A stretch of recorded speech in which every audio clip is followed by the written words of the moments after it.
Umat Tuhan, bersama-sama kita akan satu hati di dalam doa untuk pembacaan dan pewartaan sabda Tuhan. Mari kita berdoa.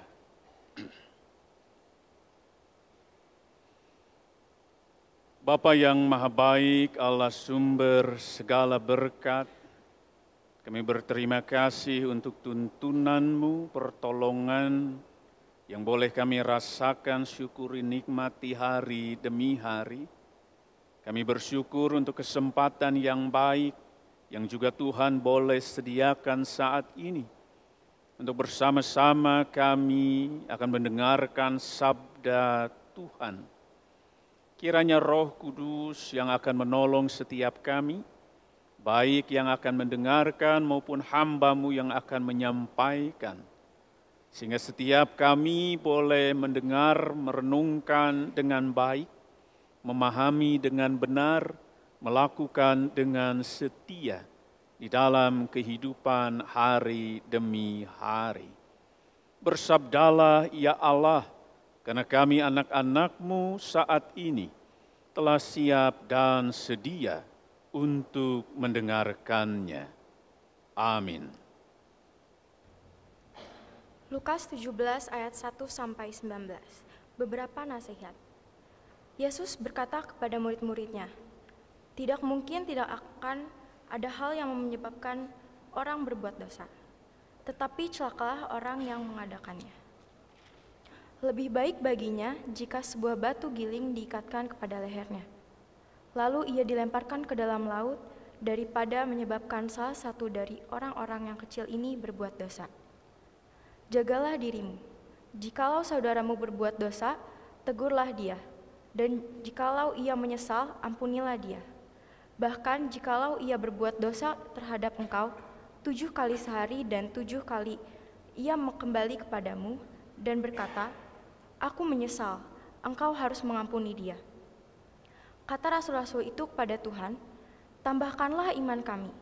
Jawab Tuhan, "Sekiranya kamu mempunyai iman sekecil biji sesawi saja, kamu dapat berkata kepada pohon ara ini, 'Tercabutlah engkau dan tertanamlah di dalam laut,' dan ia akan taat kepadamu.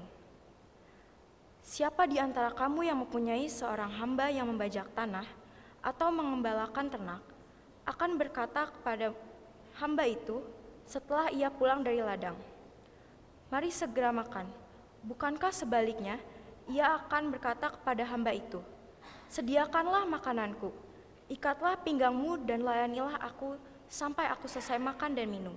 Sesudah itu engkau boleh makan dan minum.' Apakah ia berterima kasih kepada hamba itu karena hamba itu telah melakukan apa yang ditugaskannya kepadanya? Demikian jugalah kamu. Apabila kamu telah melakukan segala sesuatu yang ditugaskan kepadamu, hendaklah kamu berkata, 'Kami hamba-hamba yang tidak berguna. Kami hanya melakukan apa yang harus kami lakukan.'"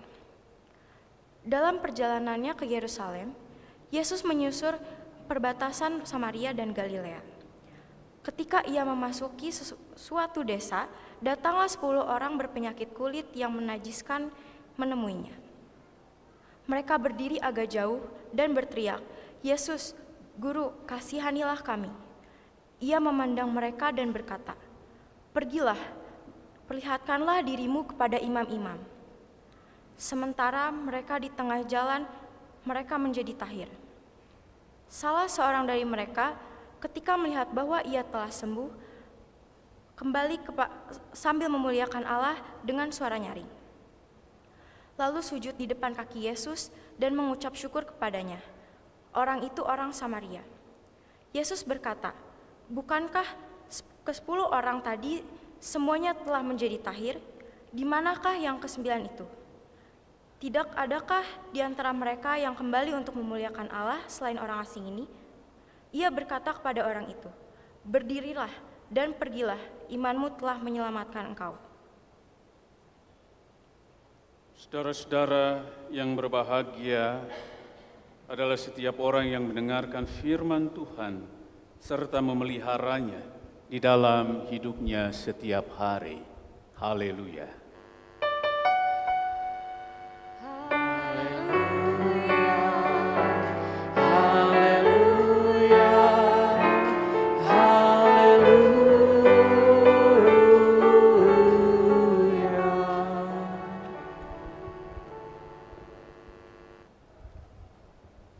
Bapak, Ibu, dan saudara-saudara, pembacaan Alkitab kita sengaja menjadi lebih panjang karena ada bagian yang hendak diingatkan. Sesuai tema hari ini, menyadari diri sendiri. Menyadari diri sendiri kira-kira ini menjadi bagian salah satu yang dalam pemahaman filosofi Sunda, dia menjadi bagian dari ngaji diri. Ngaji diri itu Bapak, Ibu, dan saudara-saudara membaca diri, belajar tentang diri, mencoba dengan keras dan upaya yang mendalam memahami diri, mengkritisi diri, mengkoreksi diri. Ada proses evaluasi yang mendalam, ada proses menelaah tindakan, ada sebuah upaya merenung dan berefleksi. Lalu tidak hanya berhenti di refleksi, tetapi kemudian refleksi itu menjadi sebuah aksi. Ngaji diri menjadi sebuah proses yang perlu, karena di dalamnya juga ada upaya menemukan Tuhan. Menemukan Tuhan sebagai proses yang diawali dari menemukan diri. Sehingga mampu menemukan Tuhan, menjumpai Tuhan, bahkan menemukan hadirnya sesama. Ngaji diri menjadi sebuah proses yang penting dalam hidup beriman. Untuk mengecek, untuk memeriksa sejauh mana cara beriman kita. Cara hidup kita. Apakah kita sudah beriman dengan benar? Apakah kita justru sudah merasa orang Kristen yang merasa cukup hanya dengan ketaatan seremonial atau ketaatan ritual? Pokoknya saya mengikuti semua kegiatan gereja, saya aktif pelayanan, saya ikut ini dan itu. Tetapi keaktifan kita itu tidak pernah merubah diri kita ini menjadi lebih peka. Tidak pernah mengubah kita mempunyai ketajaman sosial yang baik. Ritual kita rajin, kepekaan sosial kita tidak tajam. Sehingga tidak punya kepedulian. Apakah cara beriman kita atau kita menjadi orang percaya yang hanya puas ketika sudah melayani itu dan ini di gereja, memberi diri di gereja, tapi dalam hidup sehari-hari kita enggan melayani sesama. Dalam konteks kehidupan gereja kita murah hati, berehan, balabah. Tapi dalam hidup sehari-hari kita keket bengkene pedit kumad cara mere gehese. Atau kita menjadi orang Kristen yang hanya ngaku Kristen tetapi tidak hidup seperti Kristus. Teakur, tesarua, tesapadan, beda. Ngaku ikut Yesus tetapi yang dilakukan seringkali berlawanan dengan kehendak Yesus. Berarti ada proses yang salah. Berarti kita belum ngaji diri sehingga tidak mampu menyadari diri. Tidak mampu menyadari keberadaan diri. Bacaan kita hari ini tentang secara khusus, walaupun memang kita membacanya dari bagian ayat yang satu, tetapi secara khusus dalam Lukas 17 ayat 11 sampai 19, kita diingatkan tentang 10 orang berpenyakit kulit menajiskan dalam TB2. TB1 masih disebut orang kusta, 10 orang kusta.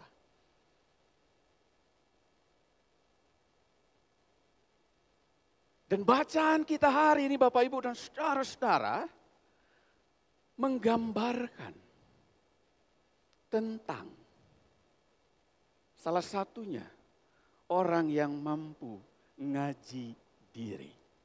Saat itu ketika Yesus sedang berada di perbatasan Galilea dan Samaria dalam perjalanan lanjutannya ke Yerusalem, Lukas menceritakan ada sekumpulan atau sekelompok orang berpenyakit kulit yang menajiskan, ada 10 orang.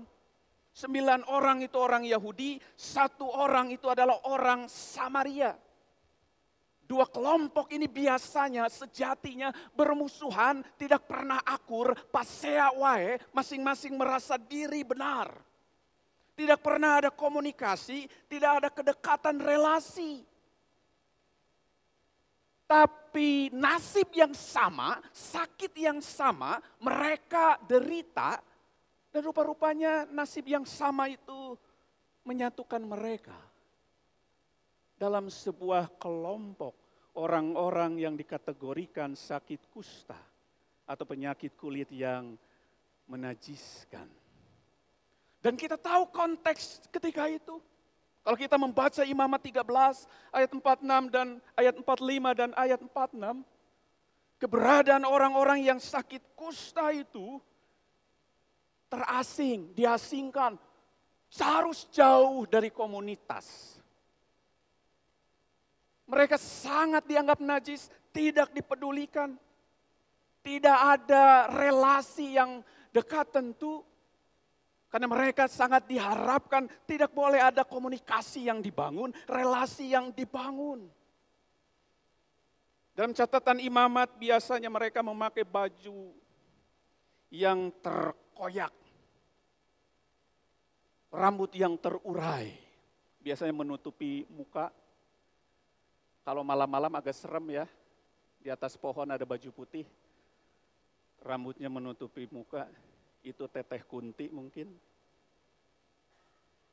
Dan mereka biasanya akan berkata, aku najis, najis. Kondisi mereka tentu sangat menderita. Secara sosial mereka tidak diperhitungkan. Dianggap tidak ada, dianggap hilang.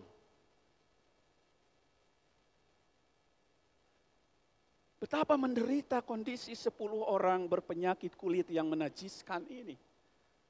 Yang menarik Bapak Ibu dan saudara-saudara ketika mereka mendengar Yesus datang ke tempat dekat mereka berada. Dan tentu ketika itu nama Yesus sudah pernah mereka dengar sebelumnya. Dan 10 orang berpenyakit kulit yang menajiskan ini mencoba datang. Dan berteriak dari jauh. Tentu karena mereka tidak boleh dekat. Mereka berteriak dari jauh, Yesus, Guru, kasihani kami. Yesus mendengar, Yesus melihat mereka. Tetapi Yesus tidak mengatakan, oh mari sini. Karena Yesus tahu, dalam aturan Yahudi tidak boleh dekat. Yesus tidak berkata dari jauh, sembuhlah engkau, tahirlah engkau. Tidak. Tetapi yang Yesus katakan pergilah, perlihatkan dirimu pada para imam. Dan di tengah jalan mereka menjadi tahir. Mereka menjadi sembuh. 9 orang terus melanjutkan perjalanan untuk menemui para imam. 1 orang kembali kepada Yesus untuk memuliakan Allah, mengucap syukur, lalu sujud di hadapan kaki Yesus. Dan Yesus bertanya, bukankah 10 orang tadi sudah tahir? Di mana yang ke-9? Tidak adakah di antara 9 orang itu memuliakan Allah? Selain orang asing ini, selain 1 orang Samaria ini. Dan karena itu Yesus berkata, berdirilah, pergilah, imanmu telah menyelamatkan engkau. Bapak, Ibu, dan saudara-saudara, ada yang sama dari 10 orang ini, 10 orang ini, 9 Yahudi, 1 Samaria, sama-sama taat pada perintah Yesus untuk pergi. Tidak ada tanda tanya, tidak ada mempertanyakan, mereka manut, nurut, dan ikut apa kata Yesus, pergi untuk menemui para imam. Dan itu menunjukkan sama-sama mereka beriman, sehingga mereka percaya dan mereka pergi. Walaupun memang Bapak Ibu dan saudara-saudara ada 2 tafsir setidaknya. Tentu yang satu orang itu karena orang Samaria. Apakah dia akan pergi ke imam Yahudi? Ini menjadi tanda tanya besar. Karena sekali lagi Samaria dan orang Yahudi itu paseawai. Orang Samaria itu punya tempatnya sendiri, tempat sucinya sendiri di Gunung Gerizim. Dalam tafsiran mereka punya imamnya sendiri. Sedangkan orang Yahudi tentu mereka tempat sucinya ke Yerusalem. Di sana ada bait Allah. Dan tentu mereka juga punya imam. Sekali lagi mereka sama-sama yakin, percaya kata-kata Yesus itu berkuasa dan mereka akan sembuh. Persoalannya ada bedanya. 9 orang tadi lebih fokus pada validasi, pengakuan, sehingga bagi mereka pemulihan fisik ini teramat sangat penting dan ini yang pertama. Sehingga bagi mereka mau tidak mau harus bertemu para imam. Karena para imamlah satu-satunya yang bisa memberikan, yang punya otoritas, yang menyatakan mereka tahir, mereka sembuh. Walaupun ada proses pengujian selama 8 hari biasanya. Mereka butuh itu, butuh validasi. Kalau ada validasi bahwa mereka sudah sembuh, maka mereka bisa masuk lagi dalam sebuah komunitas, diakui lagi oleh komunitas mereka bisa ke keluarga mereka lagi, mereka bisa bekerja seperti biasanya. Mereka tidak perlu lagi mengasingkan diri, mereka butuh validasi itu, mereka butuh pengakuan itu. Sehingga bagi mereka status sosial menjadi sangat penting, ritual keagamaan di dalamnya ada ketaatan terhadap itu penting. Tidak bisa ditawar. Tetapi satu orang tadi, rupa-rupanya punya pemikiran yang lain. Bagi satu orang tadi, orang Samaria, ada hal yang jauh lebih penting dari ketaatan ritual keagamaan, dari validasi pengakuan para imam. Ritual seremonial itu penting tentu. Tetapi satu orang itu hendak membangun relasi dengan sang penyembuh. Relasi dengan Yesus sebagai seorang yang memulihkan dirinya itu jauh lebih penting dan harus menjadi lebih utama. Satu orang tadi kenapa balik kepada Yesus? Karena ingin memuliakan Allah, ingin mengungkapkan rasa syukur. Kalau kata orang Sunda mah nganuhunkeun. Dia mau nganuhunkeun ka Gusti. Mau berterima kasih. Dan Yesus mengapresiasi. Dan Yesus memuji. Yesus menghargai iman, ketaatan, pilihan, sikap satu orang Samaria itu untuk kembali kepada dirinya. Sehingga digambarkan kesembuhannya itu terjadi secara holistik. Bukan hanya fisik, tetapi jiwa dan roh. Keselamatan dia dapatkan. Nah, karena itu Bapak Ibu dan saudara-saudara, ada 3 hal yang menjadi perenungan kita saat ini. Yang pertama ada istilah ngaji diri dan ngaku diri. Satu orang tadi Dia sudah berproses dengan yang namanya ngaji diri. Sehingga ia sadar keberadaan dirinya. Ia tidak hanya menikmati berkat, tetapi justru ia mau mendekat kepada sang sumber berkat yang telah mengangkat, menguatkan, melepaskannya dari sakit kustanya.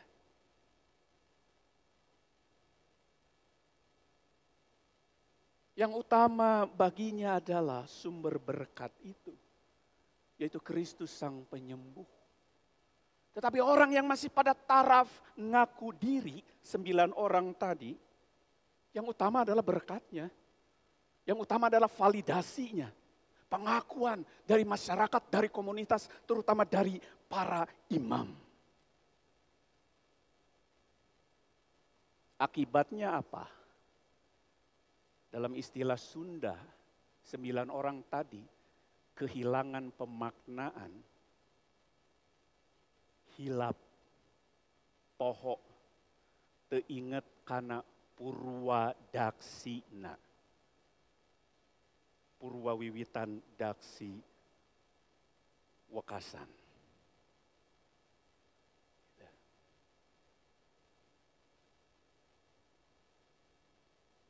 Sehingga lupa untuk bersyukur lebih dulu. Lupa untuk nganuhunkeun. Lupa untuk berterima kasih pada Kristus yang menyembuhkan saat itu. Nah, jangan-jangan sering kali juga kita seperti itu. Kita setiap hari menerima berkat Tuhan, tapi kita lupa untuk mengucap syukur. Kita lupa datang untuk berterima kasih. Karena kita merasa, oh ya hak saya diberkati. Oh Tuhan mah ya seharusnya memang memberkati kami umat yang percaya. Kita terjebak hanya mengejar berkat tanpa mau datang kepada sumber berkat. Tapi kalau kita ngaji diri, menyadari keberadaan diri, maka kita akan mampu justru. Aku harus membangun relasi dulu dengan sang cinta, yaitu Tuhan. Yang kedua, firman Tuhan hari ini mengingatkan, seringkali kita butuh diaku poho kalaku. Butuh diaku poho kalaku. Seringkali Bapak Ibu dan saudara-saudara dalam kehidupan kita membutuhkan diaku. Diakui pinter, diakui bisa, diakui rajin pelayanan, diakui sebagai orang yang aktif ke gereja, aktif ikut KRT. Kita ingin diakui sebagai orang yang punya pengaruh, berprestasi, mampu melakukan ini dan itu. Sehingga kita seringkali terjebak dalam konteks pelayanan. Pelayanan itu menjadi tontonan bukan tuntunan. Yang penting tampil tapi dalam hati mendalam aya anu nyempil. Naon anu nyempil motivasi yang tidak lurus. Melayani karena ingin dapat pengakuan.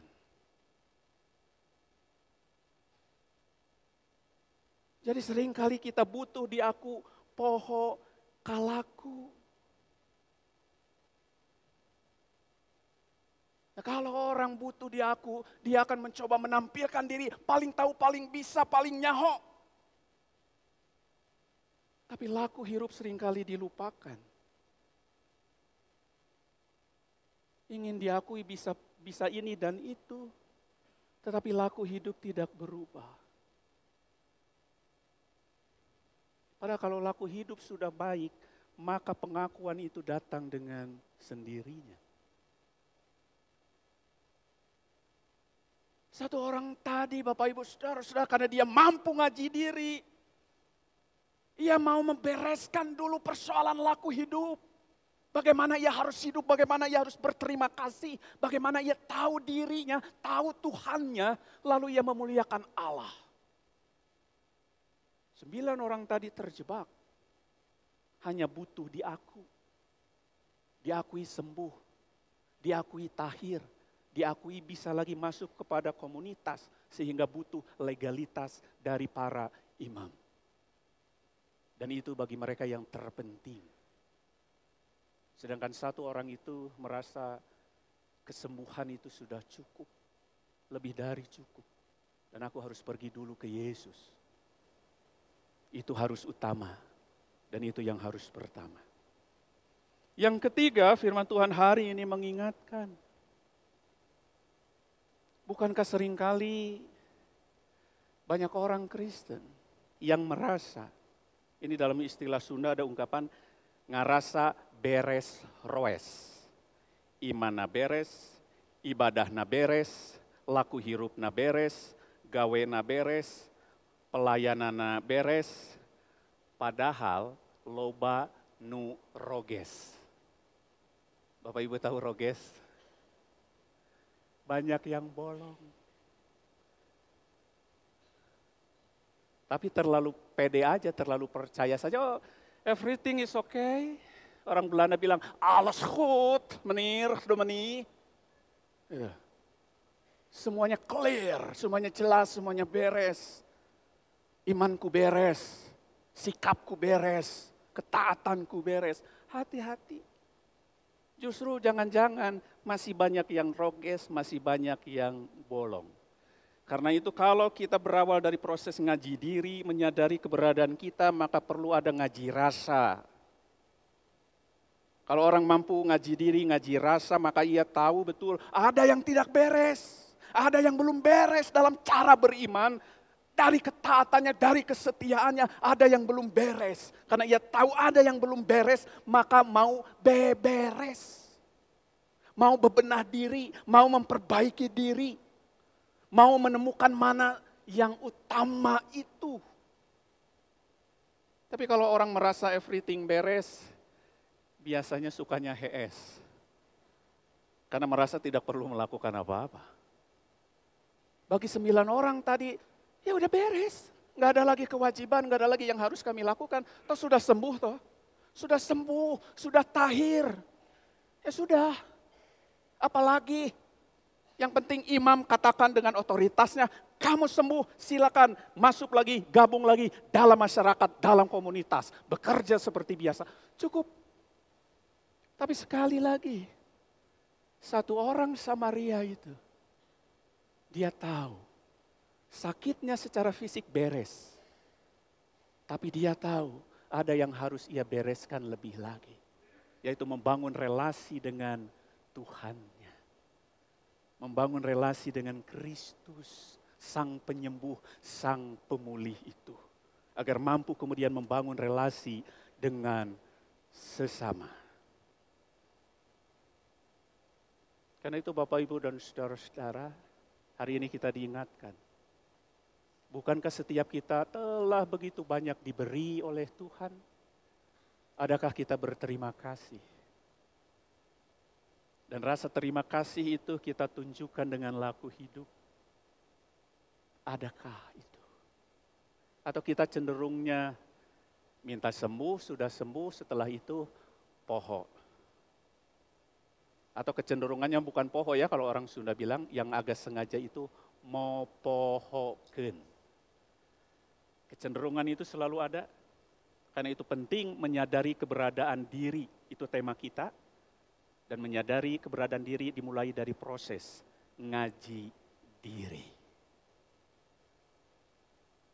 Menelaah diri, membaca diri, memahami diri, berefleksi, lalu melakukan aksi, perubahan, tindakan nyata.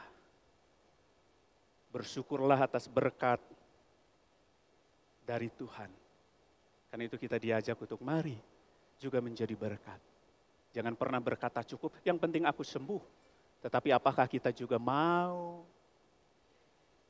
menyembuhkan sesama kita melalui apa yang bisa kita lakukan. Jadi jangan pernah ngerasa beres. Dan khotbah ini juga belum beres-beres.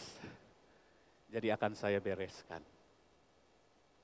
Bapak Ibu dan saudara-saudara, sekali lagi mari kita berproses bersama-sama, belajar ngaji diri, dan jangan terjebak menjadi manusia yang butuh diaku poho kalaku, laku hidup yang seharusnya. Dan jangan pernah merasa segala sesuatu telah beres. Karena jangan-jangan ada yang belum beres dalam hati kita.